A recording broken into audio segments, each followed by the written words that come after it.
আজকের গল্প ভাত কাপড়। দিলি তো ভেঙে, কি হবে এখন? ইস, একেবারে চুরমার হয়ে ভাঙলো। এটা কি আর জোড়া দেওয়া যাবে? এই একটাই মাত্র জিনিস ছিল আমার একদম নিজের বলতে। কথাগুলো বলতে বলতেই গাল বেয়ে কয়েক ফোঁটা জল গড়িয়ে এলো চোখের কোল থেকে। আঁচলটা টেনে নিয়ে তাড়াতাড়ি চোখের জলটা মুছে নিলেও দীপালির ছেলের বউ তিতলির চোখ কিন্তু এড়ায়নি সেই অশ্রুধারা। তিতলি ভারী অবাক হলো। সামান্য একটা কাছে স্বচ্ছ কাপ ভেঙে গেল বলে তার প্রবল পরাক্রমী রাশভারী মুখরা শাশুড়ি কাঁদছেন। কি সাংঘাতিক কাণ্ড, ভাবা যায়? কোনো কথা না বলে তিতলি চুপচাপ নিজের ঘরে চলে গেল। আর সর্বক্ষণে কাজের মেয়ে বিনা ভয়ে একেবারে জড়সড় হয়ে গেছে। তার হাত থেকেই তো সকালে চায়ের বাসন ধোবার সময় সাবান মাখানো কাপটা ছিটকে পড়ে গেছে, পড়ে গিয়ে ভেঙেও গেছে চুরমার হয়ে। আজ বিনার কপালে ঠিক কত দূর কতখানি দুঃখ আছে তা একমাত্র গিন্নিমাই জানেন। হয়তো দিনভর বাক্যবাণে এফোর ওফোর করবেন, কে জানে। বেলা গড়িয়ে প্রায় যায়। দীপালি নিজের ঘরের সাবেকি পালঙ্কের ওপর পাশ ফিরে দেওয়ালের দিকে মুখ করে শুয়ে আছেন। তিতলি দু একবার উকি দিয়ে দেখে গেছে বটে, তবে শাশুড়ির মুহুর্মুহু ফোঁস দীর্ঘশ্বাস শুনে আর সাহসে কুলোয়নি সাংসারিক কথাবার্তা কিছু জিজ্ঞেস করতে। যদিও আজ প্রায় 10 বছরের ওপর তিতলি এই বাড়ির বউ হয়ে এসেছে, তথাপি এখনো শাশুড়ি হিসেবে তার নাক টিপলে দুধ বেরোবে। এখনো সংসারে 5 পয়সার সে কি বোঝে? তিতলি আর ঝুঁকি বাড়াতে চায়নি। এতদিনে তার অভীষ্ট লাভের দিন এসে হাজির হয়েছে, নিজেই হেঁটে হেঁটে। এই সুবর্ণ সুযোগ গিন্নিপনা করার তিতলি মোটেই হারাতে চায় না। নিজের মনের মতন বাজার করালো বিনাকে দিয়ে। তিতলি সাংঘাতিক বড় অবশ্য এই সংসার ধর্মের অনেক ঊর্ধ্ব দিয়ে যায়। সে মানুষকে খাবার সময় ডেকে খেতে দিলে খায়, নইলে হোটেলে যায় খেতে। সুতরাং তাকে সংসারের এমন তুচ্ছ বিষয় নিয়ে তিতলি মোটেই বিরক্ত করল না। সে নিচের ঘরে তার বইপত্রে ঢাই কম্পিউটার ল্যাপটপের গুহায় দিব্য আছে। রান্নাবান্না হলে খাবার সময় ডাক পড়বে, আর সেও নাড়ুগোপালের মতো এসে স্নানটি করে খেতে বসবে। মায়ের গোপাল অতি সুবোধ বালকই বটে। নিজের কাজের বাইরে আর কোনো বিষয়ে তার কোনো কৌতূহল নেই। এটা অবশ্য একদিকে তিতলির পক্ষে খুবই ভালো, কোনো চাপ নেই। আবার একদিকে বড্ডই খারাপ। এমন লোকের সঙ্গে যে একটু ঝগড়া করবে বা জমিয়ে পিএনপিসি করবে কি খানিকটা কান ভাঙানি দেবে তারও উপায় নেই। তা দীপালি রেহেন গোপালপুত্র আজ খেতে বসে এদিক ওদিক চেয়ে বলে ফেলে, সকাল থেকে মাকে দেখছি না তো, মা খাবে না? ও বাবা, যতটা ভোলাভালা ভাব দেখা ততটা নয় তো। মায়ের খোঁজ দিব্যি আছে। তিতলি মনে মনে ভাবলেও মুখে বলে, মায়ের শরীরটা একটু খারাপ, সকাল থেকে শুয়েই আছেন চা খাওয়ার পর থেকে। বলে গোপাল ভাতের মাঝখানটায় গোল গর্ত করে বাটি থেকে ডাল ঢালতে ঢালতে বলে, ওষুধ বিশুধ খেয়েছে? তা রাঁধলো কে? বিনা? মরণ দশা, বিড়বিড় করে তিতলি।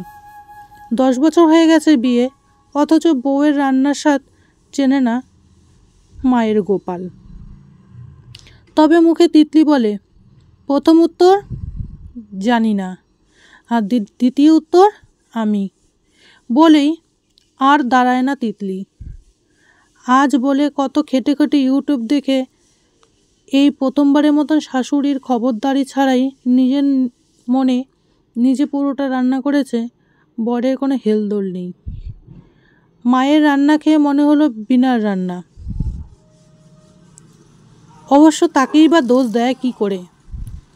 চা, কফি, বড়জোর ঘোল, রায়তা কি রুটি, এর উপরে শাশুড়ি 10 বছরে তাকে উঠতেই দেননি। দুবেলা রান্নাবাড়া পুরোটা নিজের হাতে। শক্তপোক্ত মানুষ, নিজের ইচ্ছেই করছেন। তাতে তিতলির কি? বরং গায়ে হাওয়া লাগিয়ে বেড়ানোর রোজকার সুযোগ কেউ ছাড়ে? তিতলিও ছাড়েনি। তবে কিনা ফেসবুক কিংবা রান্নার রিয়েলিটি শোগুলো দেখলেই বুকটা তিতলির হু হু করে উঠত। তাও আমল দিয়ে তেমন গায়ে মাখেনি তিতলি। কিন্তু তাই বলে শাহি ডাল খেয়ে বর বুঝবে না যে ও রান্না বিনার হাতে হতেই পারে না? যাকগে, তুমি আবার কাল থেকে তোমার মায়ের হাতে রান্নাই খেও বাপু। আশা করি কালকের মধ্যেই উনি ওনার ওই একমাত্র সম্পত্তি কাচের কাপের শোকটা কাটিয়ে উঠতে পারবেন। ভাবতে হতে তিতলি শাশুড়ি ঘরে উকি মারল। এখনও দীপালি শুয়ে আছেন। তিতলি আস্তে আস্তে ডাকলো, মা, ও মা, খাবেন আসুন, অনেকটা বেলা হয়েছে। দীপালি তিতলির ডাকে উঠে বসলেন। সাদা ইঞ্চিপার শাড়ির আঁচলটা কাঁধে ফেলে ধীরে ধীরে মেঝেতে পা রাখলেন। গোপাল খেয়েছে? তোমরা খেয়ে নাও, আমার আজ আর তেমন খিদে নেই মা। মাথাটাও বড় টিপ টিপ করছে। একবেলায় দীপালির বয়স যেন 20 বছর বেড়ে গেছে। ঝড়ে ভাঙ্গা বিধ্বস্ত গাছের মতন দেখাচ্ছে ওনাকে।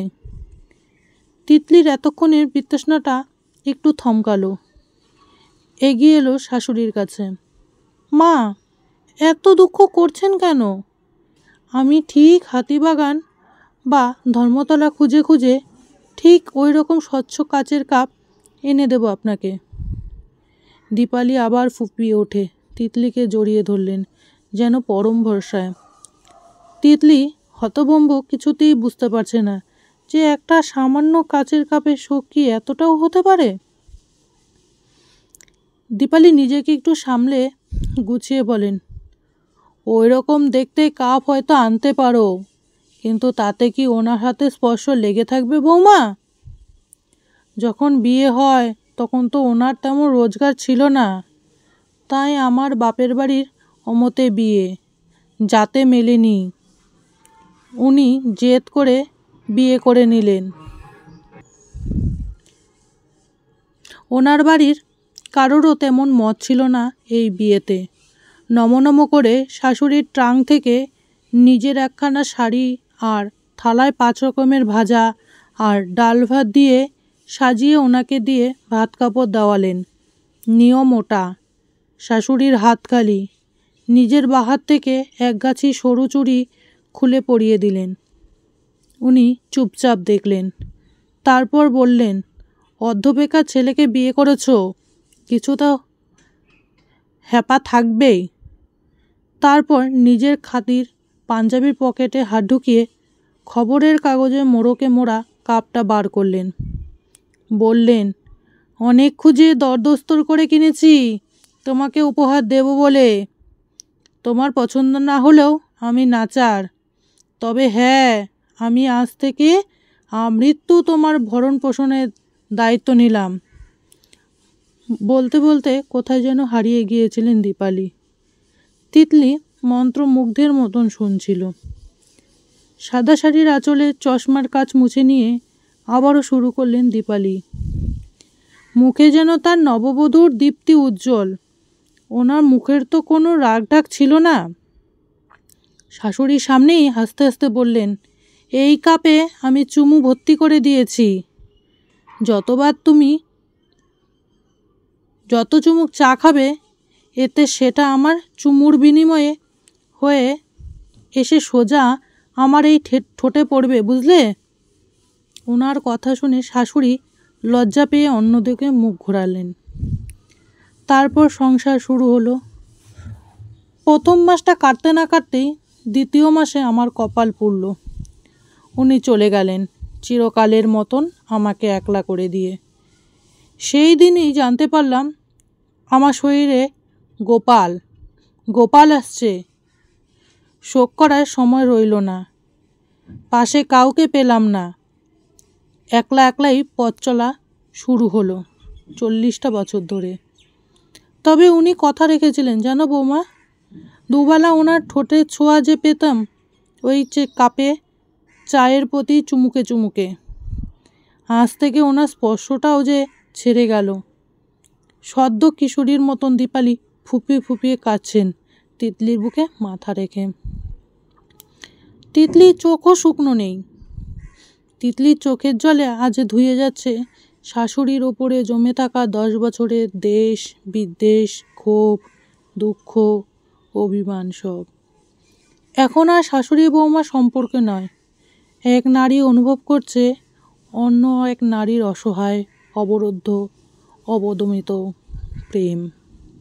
নমস্কার।